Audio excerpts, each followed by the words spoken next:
ሰላም የሪቢልዲንግ ኢትዮጵያ ቤተሰቦች፣ ስሜ ሪና ገብረስላሴ ይባላል። ዛሬ ከካሊፎርኒያ በርክሊ ዩኒቨርሲቲ የኤሌክትሪካል ኢንጂነሪንግ እና ኮምፒውተር ሳይንስ ፕሮፌሰር እንዲሁም ከአዲስ ኮደር መስራች ፕሮፌሰር ጀላኒ ኔልሰን ጋር ቆይታ የምናደርግ ይሆናል። First of all, I'd like to thank you for attending this. And could you please tell me about yourself? Yeah, hi. Yeah, thanks for having me. What can I tell you about myself? Yeah, I'm a professor at UC Berkeley in computer science. I do research in algorithms. I've been here for 5 years. Before this, I was a professor at Harvard in computer science for 6 years. I'm half Ethiopian. I started a summer program in Ethiopia for high school students, which you know, teaching algorithms and programming to high school students called Addis Coder. It happens every summer. Yeah. So far, we've trained, I think, 600 students over the years, and we're planning to do another, hopefully 150 or so this summer. Yeah, that's What else can I tell you? okay. Thank you. The second question will be okay. How did you get into programming? That was my question. Thank you. Okay. So how did I get into programming? As a kid, I played a lot of computer games, and I think that led me to eventually learn more about how to make websites. So the first thing I learned was how to, HTML when I was probably 11 years old or something like that. And then later when I got to high school, I became more curious and bought a book on C. I bought another book on C++ and I read them, and I gave myself programming exercises when I was 16 years old. So that was my first exposure to programming, and I enjoyed it. Okay, thank you.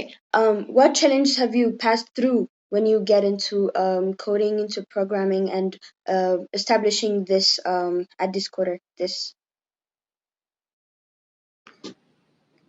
What challenges did I encounter when I was learning how to program, and also what challenges did I encounter when I was creating Addis Coder? Yeah. Those are the questions?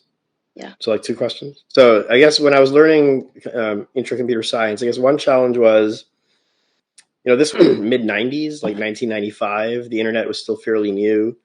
There weren't so many online resources back then to easily learn stuff online for free. So, I learned things by actually buying physical books. And a very small town in the Caribbean. It's a very small island that only has less than 50,000 people. And we only had one bookstore island. And that book waited until our family traveled pretty far proper bookstores, and I was able to get those books there and then go back home with them and study them. So just having access to educational resources was a challenge at first. To college, I went to MIT. College was like a lot more challenging than I expected. I was the kind of student in high school where I didn't study almost at all. I always thought high school was very easy, so I would just do my homework like right before school started and spend like 10 minutes or something, and then play a lot of games, hang out with my friends. I was not a very studious student. But then when I got to college, it was a lot more challenging. So, the work was more challenging, it was more difficult. So I had to devote a lot more time and develop better, study habits, that sort of thing. So I guess that was another challenge, but it was okay. Okay, thank you. In terms of challenges creating Addis Coder, that was your second question. Like, Yeah. what challenges did I have creating Addis Coder? The very first Addis Coder, was only for there were no dorms. It was just students who were from Addis Ababa. They would come to Amist Kilo, take the class, and then go back home every day. And from the second time onward, I wanted there to be, and also a lot of the kids work from private schools. So like Nazareth School, St. Joe Cathedral, like School of Tomorrow, etc. And we didn't get a lot of students from government schools, even though the program was free. So I wanted to getting some kind of partnership set up was another challenge, but luckily someone introduced me to the Mallas Zenawi Foundation, in particular Zenawi's daughter. Her name is Samhal Mallas. So she was very excited by the idea of having more, government school students. And in fact, she even said, why do you only want government school students? Why not expand to all of Ethiopia? Have students from every part of the country participate. Yeah. And they helped make that happen, and they worked with the Ministry of Education to recruit the students from all over the country and also secured facilities, so dorm rooms for the students to sleep in, food, getting the cafeteria set up, etc. So that was another challenge, was expanding it to public school kids as well as the whole country. But the Mellis Foundation helped with that. And then nowadays, as of last summer, we just directly now work with the Ministry of Education. Okay, so now this is a success. The last question would be, what do you think a person should do to be successful?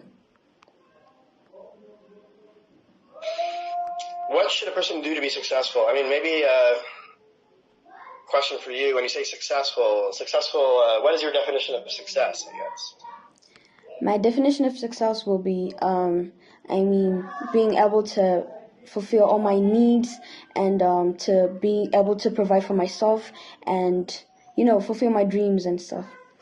And I know I have to be consistent, but how do I improve myself to get myself into this consistency and, being in the path of success?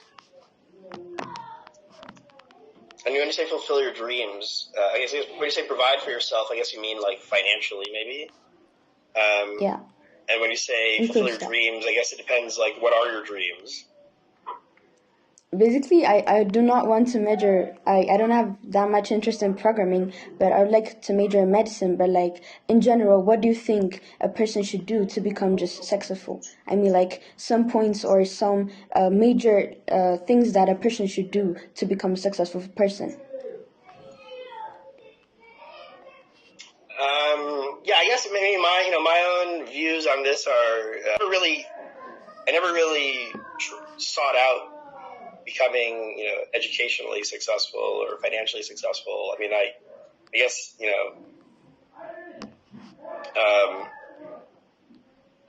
for me personally, the most important things are living my life in a good way with integrity and honoring God and more religious. My definition of success is aligning with what I think God's purpose for my life is.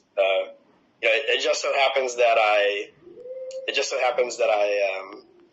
like computer science, and I pursued it not because I wanted to be financially successful or please. I just pursued it because I enjoyed it. And when I just kept pursuing it more and more, eventually that led to getting the jobs that I got and the degrees that I got, etc. But it wasn't really a goal. It's probably still not really a goal for me. I mean, and I think if you're talking about financial success, being able to afford living life comfortably, and also for your family. I mean, there are a number of ways to do that. Maybe this is not a popular opinion that people want to hear, but I think there are a number of ways to do that, or not all. Well, it certainly doesn't hurt to get a lot of degrees, but it's not even strictly necessary. There are people who make a lot of money who don't even go to college because they're entrepreneurs who know how to hustle and do business. But it certainly helps to get degrees because it opens up more opportunities for more types of jobs, right? And if you have appropriate educational background, then even if you're not entrepreneurial and you're not lucky and you're not hustling, then you can still probably find jobs that would pay well. But yeah, I don't know. Maybe I'm the wrong person to answer that question because I don't really think too much about educational or financial success. Okay, thank you very much. My friend Afoita would like to ask you one more question. So, Afoita.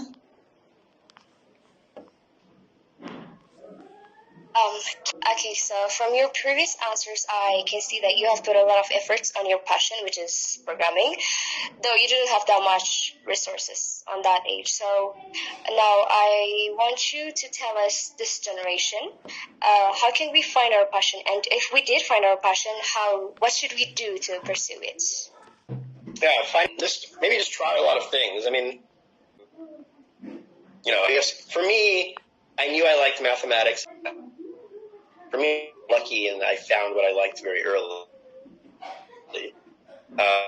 But, to give another example, like there's theory, algorithms, cryptography, etc. There's machine learning and AI. There's graphics, programming languages, etc.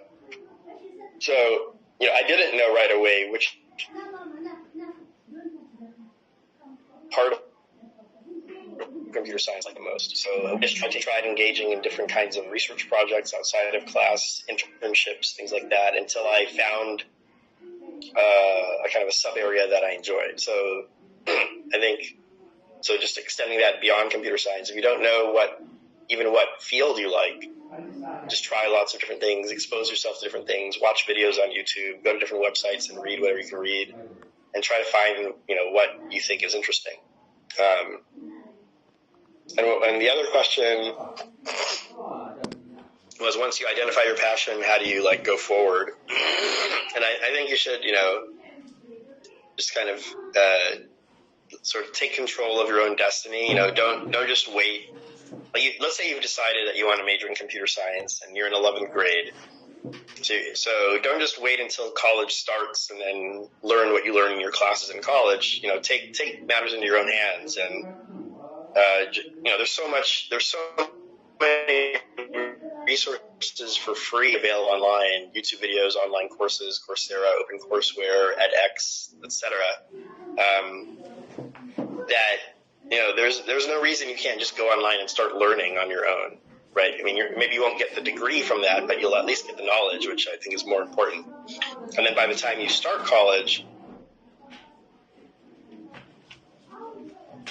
you would already be around running, more set up to succeed in your courses, more set up to start trying to get internships early on, because you already have some of that foundational knowledge. So you can get summer internships and get even more experience while you're in college, get paid while you're in college doing those internships. So I don't know. Does that answer your question? Yes, it does. Thank you so much for your time. We really appreciate it. So we have come to the end of this interview. I hope everyone can learn something from this.